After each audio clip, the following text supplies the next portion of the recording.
Barangay Ginebra, Cedric Berpeld mga bro, tinanggalan ng angas ni Scottie Thompson at Japit Aguilar hero.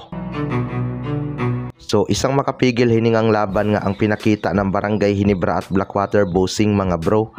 Expected na nga ni Coach Timco na dangerous kalaban tong Blackwater Bossing kahit mas marami ang kanilang talo.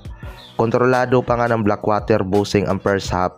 Kaya maraming kinabahan na fans ng Barangay Ginebra lalo na noong nag-double digit ang lead ng Blackwater Bossing. Mabuti na lang at nakapag-adjust ang depensa ng Barangay Ginebra sa third quarter at nahabol ang lamang ng Blackwater Bossing.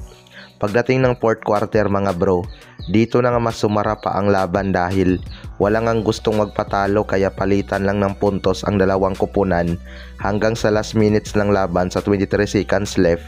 Lamang pa ng 3 ang Barangay Ginebra. Pero bumitaw nga ng dagger wing 3-pointer itong si Troy Malilin para itabla ang laban pero may oras pa nga mga bro. Panalo o tabla na lang ang Barangay Ginebra. Scottie Thompson big assist kay Japit Aguilar para sa isang for the win jumper. Si Japit Aguilar talaga ang naging hero sa laban na to lalo na noong fourth quarter mga bro. Big impact talaga yung kanyang slam dunk at jumper noong dulo na nagpanalo sa kanila. Pero syempre credits din talaga kay Scottie Thompson na siyang nagbigay ng mga assist kay Japit Aguilar. Grabe talaga ang kanyang tiwala dito kay Japit Aguilar mga bro para makahit ng mga big shot. Sa kabilang banda naman mga bro, Cedric Berpeld tinanggalan ng angas ni Scottie Thompson. Ito nga si Cedric Berpeld ang isa sa bumuhat sa Blackwater Bossing sa kanilang opensa mga bro. Kumana lang naman ito ng 32 big points at tinulungan ng 24 points ni Arky Ilagan.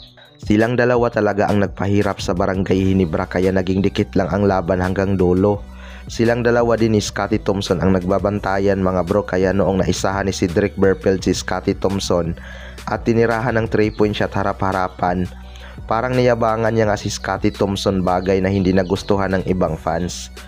Malayong malayo pa daw itong si Cedric Berpeld sa mga naabot ni Scottie Thompson pero nagyayabang na habang si Scottie naman ay humble lang sa laban. Well, para sa akin mga bro, isa din talaga tong si Scottie Thompson sa mga pinaka-humble na player sa ating liga at hindi ko pa nakitang nakipag-away ng kalaban. Physical ngang maglaro itong si Scottie Thompson pero hindi pa naman umabot sa point na nananakit ito ng player gaya sa ginagawa ni Cliff Hodge.